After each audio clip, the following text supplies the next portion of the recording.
Agradecemos a todos y a todas por acompañarnos en esta jornada tan intensa. Iniciamos ahora la clausura. Damos palabra a don Andrés Alamán, secretario general iberoamericano.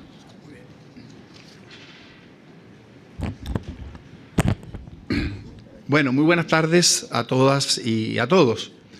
Primero agradecer a Erika, ¿no es así?, por esta invitación, a la Fundación Carolina, al Grupo Prisa, ¿no es así?, y a CITPACS, porque la verdad que ha sido un seminario, yo diría en primer lugar, particularmente oportuno. Y yo sé que ha sido, no he podido estar todo el día, pero sí creo que me escapé solamente uno o dos paneles. Creo que los paneles han sido particularmente atractivos, interesantes, entretenidos, que es una cosa que se agradece particularmente. Y simplemente quiero compartir unas muy breves reflexiones que surgen del seminario y que surgen de los temas que aquí se han tratado. Yo decía que la organización del seminario, Erika, había sido particularmente oportuna. Yo creo que hay que agregar otro concepto, que es que los ciudadanos de América Latina y de Iberoamérica, cuando dicen que los temas de seguridad ciudadana y de lucha contra el narcotráfico son el tema número 1 en su preocupación, no están equivocados. O sea, si uno revisa lo que ha sido el seminario de hoy, si uno revisa exactamente los paneles, se demuestra que no hay una percepción equivocada, no hay una exageración, no hay una especie de distorsión en esta percepción que tienen los ciudadanos de Iberoamérica de que estamos aquí frente al tema de preocupación número 1. Y es un tema de preocupación número 1, como aquí también se ha señalado, no solamente porque es multicausal desde el punto de vista de su origen, sino porque tiene efectos que también son múltiples. Hay un efecto en la vida ciudadana, en la vida cotidiana de las personas. Aquí ya se ha mencionado cómo se pueden ejercer los derechos si no hay seguridad. ¿Cómo se puede ejercer la libertad si no hay seguridad? No se puede. Después hay un impacto en la vida democrática. Hoy día lo que está erosionando la vida democrática y la percepción de ineficiencia de los estados es precisamente su incapacidad para lidiar con este flagelo. Y está también el impacto ya no solamente en la vida cotidiana y en la vida política, sino que en la vida económica. Aquí se discutió un poco si el impacto del crimen organizado y del narcotráfico y de los distintos mercados ilícitos era un 3,5% del PIB o era más. Pero simplemente para ponerlo en perspectiva, algo señaló John, en los años 80, cuando América Latina crecía menos, fíjense bien, menos del 2%, se señaló que esta era una década perdida. Y de ahí quedó esta frase, ¿no es así? América Latina, cuando crece poco, en definitiva tiene décadas perdidas. Resulta que el 3,5 es de lejos más de lo que crece la región históricamente, desde hace un tiempo largo, y es incluso mucho mayor de las perspectivas de crecimiento que existen hoy día. Por lo tanto, el impacto de este fenómeno es enorme.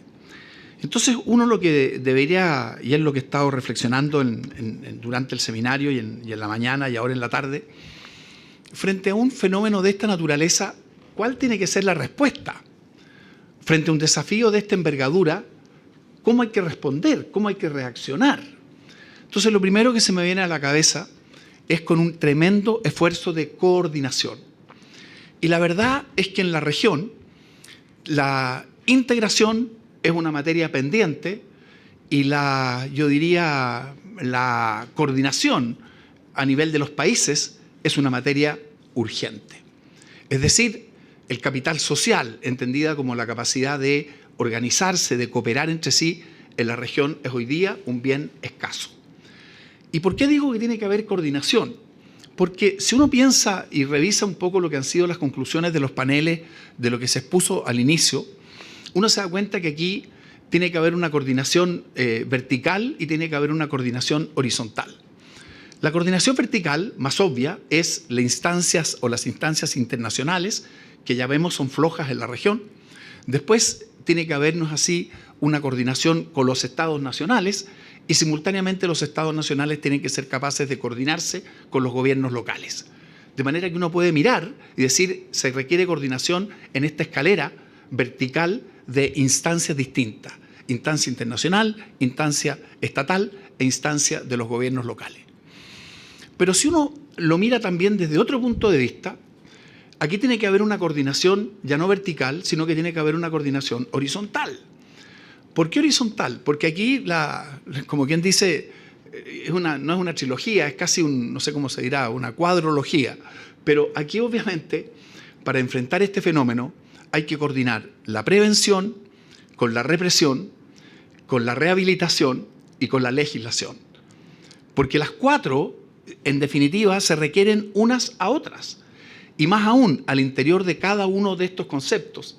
¿No es así? Prevención, represión, rehabilitación, legislación, también se requieren coordinaciones.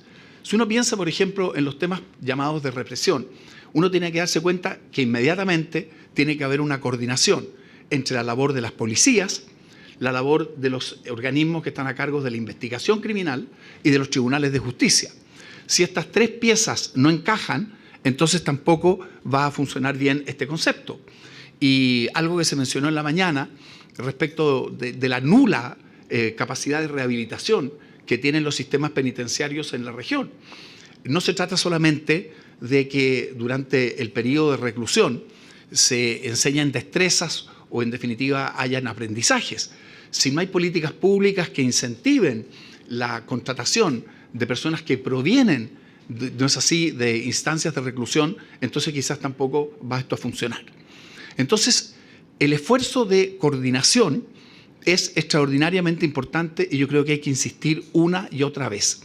Y creo que lo que el panel que acaba de dirigir Fernando Carrillo mostró también otra coordinación que habitualmente no se menciona en estas instancias, que es la coordinación entre los actores privados y de los actores privados con los actores públicos. Es decir, siempre se dice el cambio climático es una amenaza existencial. Uno podría decir el avance del crimen organizado es una amenaza vital, porque como he dicho, afecta la vida de las personas de distinta manera. Y solamente para terminar, yo siempre recurro a Lenin, porque Lenin tiene un fantástico librito que se llama ¿Qué hacer? Entonces yo creo que la pregunta que hay que formularse, y por supuesto no tengo la vanidad intelectual de poder decir exactamente qué es lo que hay que hacer, creo que es particularmente significativo pensarlo. Entonces yo diría que, insisto, sin pretender dar una respuesta exhaustiva, yo creo que frente a este problema hay como dos aproximaciones posibles. Una es la aproximación lista de supermercado, es decir, establecer una larga, infinita nómina de pequeñas políticas que son importantes para, en definitiva, enfrentar un fenómeno de esta naturaleza que, como se decía también, y lo decía Lucía en la mañana, requiere tratamiento particular. O sea, aquí esto no es como las tiendas, no es así que hay tamaño largo, large, double X o small. No, aquí hay que hacer una cosa que tenga que ver específicamente con cada uno de los países. Entonces yo francamente creo que esta lista de la aproximación tipo lista de supermercado no funciona. No funciona porque, en definitiva, el proceso político para llevar adelante esta infinidad de reformas es tan particularmente complejo que cuando yo veo plan de seguridad del candidato tal, plan de seguridad, 85 medidas, yo me doy cuenta que al tiro, como decimos en Chile, al tiro, esas 85 medidas no van a llegar a ninguna parte, porque de las 85 se van a implementar muy pocas. Entonces, si ese no es el enfoque, ¿cuál es el enfoque correcto? Yo diría que el enfoque correcto nos lleva a pensar y a diferenciar entre lo que son las políticas de gobierno y las políticas de Estado. ¿Cuáles son las políticas de gobierno? Las políticas de gobierno son las políticas que típicamente cada administración impulsa durante su mandato. Si el gobierno es de 4 años, hay alternancia democrática y los gobiernos, en definitiva, impulsan con un horizonte de tiempo temporal, valga la redundancia, determinadas políticas. ¿Qué son las políticas de Estado? Rompe con este criterio. Y las políticas de Estado son aquellas en que, en definitiva, las políticas tienen un horizonte de tiempo que va más allá de un solo gobierno y que se prolongan, ojalá casi indefinidamente, y que simultáneamente tienen una segunda característica, que es que generan un amplio consenso político. Es decir, las políticas de Estado son estables, son permanentes y tienen un sustento que va más allá de la dinámica propia de los gobiernos y las oposiciones dentro de los respectivos mandatos. Yo estoy convencido que si no se adoptan políticas de Estado frente a estos temas, va a ocurrir lo que viene ocurriendo. Porque también digamos las cosas como son, y esta es la conclusión del seminario de la mañana. Uno no puede pretender tener resultados distintos si sigue haciendo lo mismo. Y lo cierto del caso es que yo no he escuchado una palabra que diga, por ejemplo, que el crimen organizado está retrocediendo.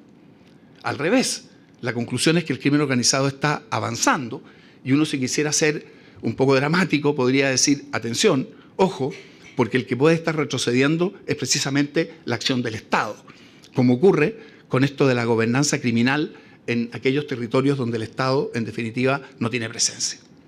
Entonces termino señalando lo siguiente. Esto verdaderamente es el tema número 1 de la región hoy día. Es el tema número 1 de América Latina, es un tema número 1 en Iberoamérica. ¿Cómo responderlo? Con un tremendo esfuerzo de organización. ¿Y cómo responder políticamente? Transformando el combate contra el crimen organizado en una cuestión política de Estado, que involucre a todos los actores, públicos, privados, ¿no es así?, al mundo de la academia, al mundo de la sociedad civil, y se genere, en definitiva, una suerte de atmósfera, de ambiente, donde todos los esfuerzos vayan caminando en una misma dirección. Yo francamente creo que si no se produce un cambio de enfoque en lo que se está haciendo y seguimos con el particularismo o con esta idea, no es así, de una lista interminable de pequeñas políticas públicas, esto no va a llegar a destino. Aquí tiene que haber un cambio más radical, hay que generar un punto de inflexión. Y ese punto de inflexión, yo francamente creo que se empieza a producir precisamente, Erika, con seminarios como el que hemos tenido hoy día, la oportunidad de participar. Muchas gracias.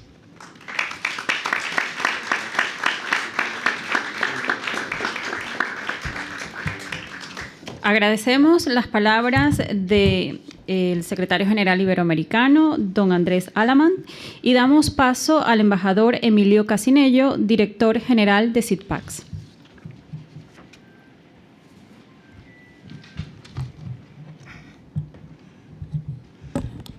Entramos en la clausura de una larga jornada. Sucedo al secretario general iberoamericano después de su elocuente intervención en una jornada larga. Los tiempos de clausura son, creo yo, tiempos de agradecimiento y tiempos de congratulación. De agradecimiento, primero, por supuesto, a todos los participantes y participantes, todos y todas. Y muy especialmente a aquellos que han cruzado el Atlántico y que han venido hasta Madrid, aquí, para unirse a nosotros en esta iniciativa, que ya me parece de una oportunidad, como ha dicho también el secretario general iberoamericano, evidente. Dejen ustedes también que diga que no tiene precio oír a vosotros, a los participantes que han venido de Allende los Mares, contar sus propias experiencias sobre el terreno. No están hablando de lo que han leído, de lo que han visto, de lo que han oído referencias, sino lo que han vivido. Y eso creo que realmente es un valor inapreciable, literalmente. Déjenme ustedes luego pues también singularizar mis agradecimientos en nuestros socios generosos, en Prisa con Fernando Carrillo, en la Fundación Carolina, con Erika, Hugo, todo su equipo, que la verdad es que han sido los promotores, el motor originario de la iniciativa, que se los tenemos que agradecer que nos hayan permitido acompañarlos. Y no olvidar, sin embargo, a algunos que ya no están aquí, pero que sí quiero específicamente mencionar, que es el presidente Juan Manuel Santos, que la verdad es que creo que ha sido un disfrute excepcional, intelectual y personal oír ese diálogo, esa... sin controversia, pero al contrario, aportando cada uno unas ideas con el Domo Benaví, vicepresidente del CITPACS, ese diálogo con el buen acompañamiento de Pepa Bueno que hemos disfrutado esta mañana.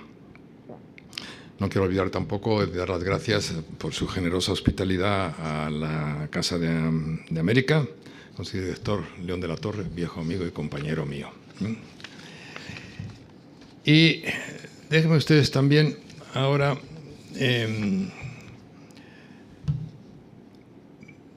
congratular a los participantes, pero congratularnos todos, por lo que creo que ha sido un tiempo muy bien empleado. Coincidiendo con lo que había apuntado precisamente Fernando Carrillo hace poco, el escritor cubano Leonardo Padura, en una opinión editorial publicada precisamente recientemente en El País, decía que después de la pandemia del COVID, el tiempo parecía haberse detenido, pero que después de Ucrania y de Gaza, el tiempo parecía dar marcha atrás. Hoy creo que se ha abierto camino, que se ha hecho camino y se ha abierto un espacio para avanzar, para ir hacia adelante. Podemos, yo creo, estar más que satisfechos de los resultados de la acumulación de una capacidad de inteligencia analítica de excepcional nivel aquí, no solo como una capacidad descriptiva y de una realidad de dimensiones plurales y complejas. El adjetivo de oceánico le gustaba a Gabriel García Márquez y yo creo que es apropiado aquí utilizarlo también, sino también de esa capacidad analítica como capacidad prescriptiva de proponer respuestas, soluciones, la visión de cómo cambiar y alterar a favor las dinámicas y los factores que definen y amplían la seguridad ciudadana en este continente americano, en el hemisferio americano. Los dilemas que plantea remediar la inseguridad en sociedades modernas que aspiran a una convivencia ciudadana integradora, sociedades participativas, desde la convicción de que más democracia, y Fernando, tú insistías, democracia estable, estabilidad de democracia, crea más seguridad. La convicción y la evidencia. Y democracia es derechos sociales y derechos humanos. Déjenme ustedes parafrasear una vieja frase de tiempos cervantinos, que en realidad decía que la paz era hija de la democracia y madre del pan. Y yo puedo decir que la seguridad también es hija de la democracia y madre del pan y del desarrollo. Comentar muy brevemente que el CIDPAS no es nuevo, por otro lado, en explorar estos escenarios. Hace ya décadas, en realidad justo precisamente antes del 20º aniversario de Esquipulas II, nos reunimos en Toledo, y el Domo se acordará de ello, en torno a ese aniversario, con la participación y presencia del presidente Vinicio Cerezo, y posteriormente en San José de Costa Rica con Óscar Arias. Pero en Santo Domingo también nos reunimos con Leonel Fernández para revisar las fórmulas posibles de establecer, y el derecho de autor de la frase es del Domo también, fronteras benignas entre República Dominicana y Haití, que aportaran seguridad a sus respectivos pueblos. Y con el gobierno boliviano, lo cito porque fue una cosa también muy excepcional, hicimos en común un intento de compatibilizar justicia tradicional y justicia ordinaria, precaviendo de la posibilidad de que esa doble justicia, aplicada al mismo tiempo, sin saber quiénes serían los sujetos de una o de otra, podían aportar inseguridad más que seguridad. En Ecuador hicimos también un ejercicio que nos pareció especialmente valioso de crear capacidades de mediación de las mujeres indígenas, aportando seguridad en el campo, en las regiones agrícolas del Ecuador. Y, por supuesto, en Colombia, acompañando el proceso de la Ley de Justicia y Paz, a petición del presidente Uribe, la desmovilización de los paramilitares. Por primera vez yo creo que introdujimos, y en eso fue un pionero el mundo del proceso colombiano, los principios de justicia transicional y de sentencias sustitutorias. Y luego, pues naturalmente, a continuación, hicimos todo el acompañamiento del proceso de negociaciones con las FARC ya con Juan Manuel Santos, antes como ministro de Defensa, ahora ya como presidente de Colombia, y con Fernando Carrillo en sus sucesivas responsabilidades ministeriales y luego pues como Procurador General de la República. El posconflicto. El posconflicto es una de las fases a veces no visibles de un proceso que puede ser determinante para la seguridad y la paz de las sociedades, después de un largo conflicto como era el caso colombiano.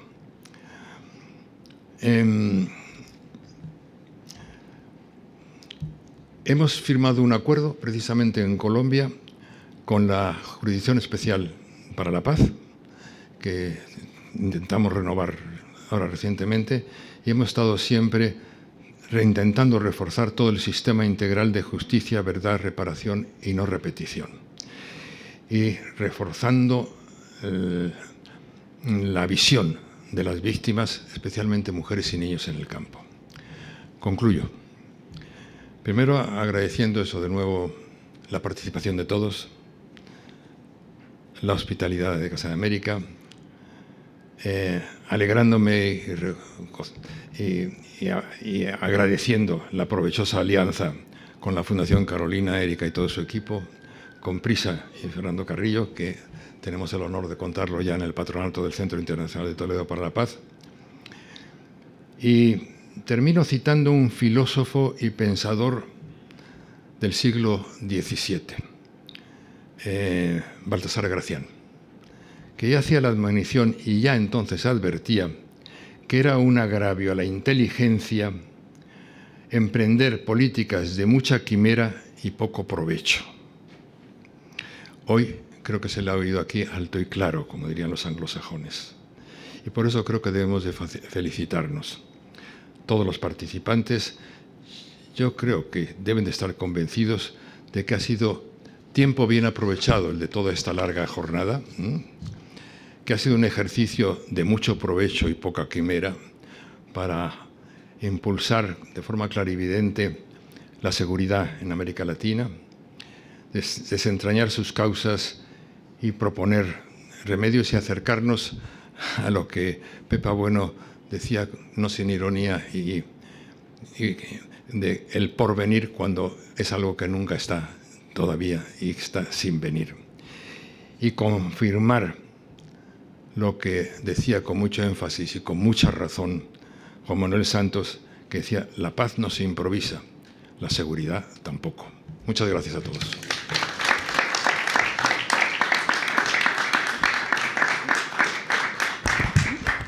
Bien, muchísimas gracias. Yo quiero agradecer, y hay una cosa especialmente relevante. Cuando uno habla de seguridad, habla de personas, y de personas que sufren cuando sufren la inseguridad. Es decir, el factor humano no se nos puede escapar de esta ecuación. No es una cuestión, hemos dicho, la seguridad es política, la seguridad es económica, pero la seguridad es esencialmente humana, y este es un punto donde queremos poner el acento. Son personas las que sufren cuando hablamos de inseguridad. Pero también son personas las que dan las respuestas. Y si algo ha habido en este evento, ha sido talento humano detrás.